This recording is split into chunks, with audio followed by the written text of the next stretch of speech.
Hey everybody, I just finished a copy of Fully Alive by Elizabeth Oldfield, which was published by Brazos Press. I want to say thank you to Brazos for sending me a review copy. This is my honest take on this book. I'm going to take you through my typical review format of the main idea of the text, the research behind it, the readability of its style, and then just some of my reactions in general at the end. So let's dive into this one. Fully Alive is a book that fits into what I consider a pretty specific subgenre, which is not squarely apologetics, but it's kind of that category of trying to take Christian ideas and translating them into culturally salient language, trying to relate ancient Christian thinking to modern cultural issues. And it's kind of an apologetic, it's kind of a defense of the faith, but it's more of just a translation of the faith or an interpretation of the faith to modern time. It very much fits into the style of a book like Unapologetic by Francis Spufford, who it made complete sense to me as I got into this to see that Spufford himself endorsed this book.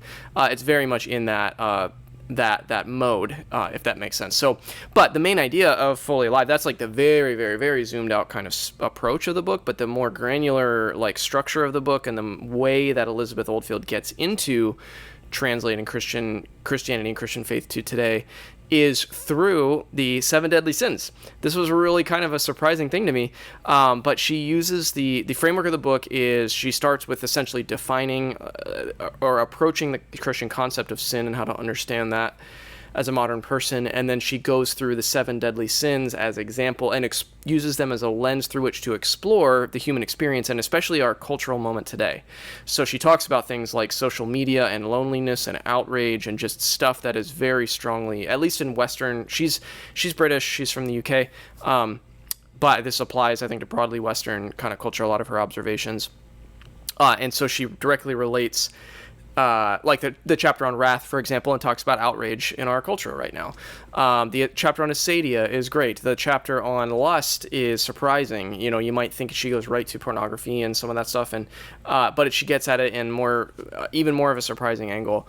But that's what she does. She explores through the 7 deadly sins, which is maybe a surprising framework, but she explores through the 7 deadly sins how they each relate in specific ways to our cultural moment. Things that plague humanity right now, all under the broader category of her approach to sin in the first chapter. And then finally, at the end, she approaches the question of God. So she kind of saves that to the very end, which I thought was a really, really smart move. But in general, that's kind of a thoughtful, somewhat playful and irreverent in a way, which I'll comment more on in a minute, exploration of ancient Christian ideas and traditional Christian ideas and how they might actually be more relevant to our culture right now than a lot of people give them credence to, in ways that might be surprising to people who think that Christianity is just like completely outdated and archaic and primitive, and how could anyone hold on to that now? She's presenting it in a way that's really draws you in and makes you reconsider, oh, maybe this Christian thing actually has a lot more to say about what we struggle with today than I maybe originally thought. So that's kind of what Fully Alive is. That's the project. That's what she's getting at. And I'll quickly move through these next few areas, but the research behind it is, this is not an academic book. It's not making an academic argument. It's not built on logic per se. The research behind it is much more, it reminds me of something like a Jessica Hooten Wilson's book or Austin Carty's book or something like that, in the sense that her citations and her research come out of just what seems to be a really, really rich reading life. So she cites a wide range of stuff. Novels, poetry, ancient, like Augustine and ancient Christian, right? Ancient Christian mystics. She cites a lot of current events, like especially when she's talking about current cultural issues. She quotes people or talks about very specific events and cites where she gets that information from. She's also kind of journalistic in her own approach. She draws on her own kind of rich history of her podcast interviews that she's had with lots and lots of different kinds of people. So her research is more, it's just like the kind of, you can tell it's like, some books are like a specific project with a specific kind of research parameter that people do a deep dive on, and other books are just kind of pour out of a person and come out of like their bones and come out of just who they are. And you can very much feel this book comes out of who she is and what she kind of already reads and is already conversant in. And it's great. There's a really, really wide range of influences and sources behind this project that I was excited to see. So that's a bit on the research. The readability. Okay, I'm very positive on this book. You can probably already tell in my energy in this review.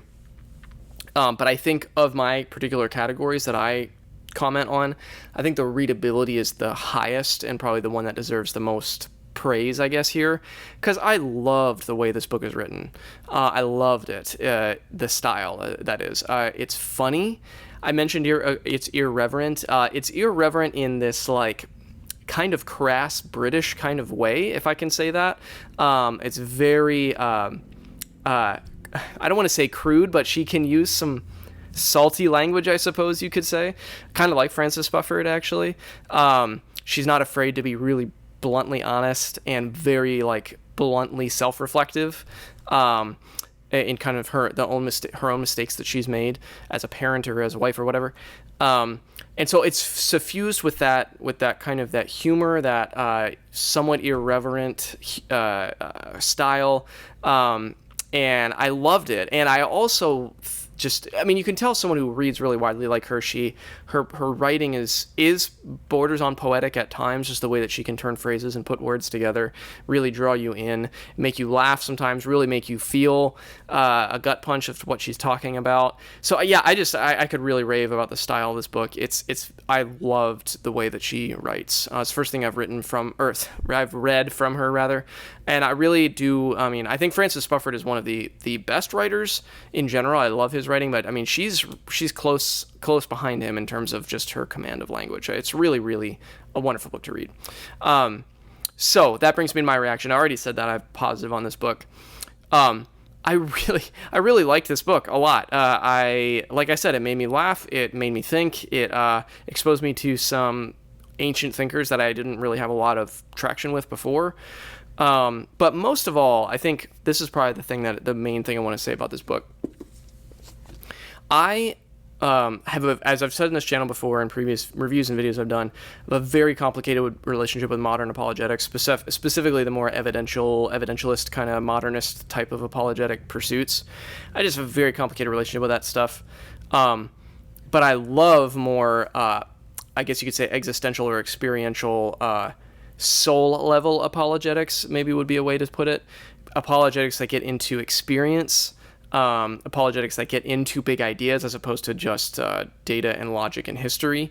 And this is right square in that lane. It's in the lane of apologetics that I love, which is arguing for the pressing relevance of ancient wisdom in Christianity. How do the ancient conception of sin actually provide a lot of language for what humans are struggling with today? And I was really shocked. I would have never thought to use the 7 deadly sins as a framework for an apologetic type book like this. But man, it works. It works so well. And each chapter she goes from the sin to its counterpart. And so it has this like hopeful, positive trajectory throughout. And I loved that her writing was seasoned with that positivity and that hopeful kind of faithful drive. And so it's right in that style of presenting Christian truths today that I love, and I think she does it with this panache and this confidence and this humor and this self-reflection and thoughtfulness. I mean, she gets, because she's talked over her like kind of journalistic pursuits and her podcast interviews and stuff, she's talked with so many clearly very skeptical people that she gets at, I think, a core level what the resistances are to belief in our current day. And so she speaks to it well. She knows how to speak to it well because she knows it really well. And so, yeah, I really like this book. This is a really, really excellent piece of writing that I'm so glad that I bumped into. I'm so glad I had the chance to review it. I'm so glad that Brazos put it out and that Elizabeth Oldfield wrote it. I hope that she continues to get more platform because she is the type of thoughtful Christian representing Christian thinking that I think just has a lot to say in our culture moment. So this would be a great book for if you like that kind of apologetic writing that I just talked about, or if you know someone who's maybe could be encouraged by it. This is an excellent book to give to that person. So highly commend Fully Alive, Tending to the Soul in Turbulent Times by Elizabeth Oldfield and published by Brazos. Thank you, as always, for taking some time to watch.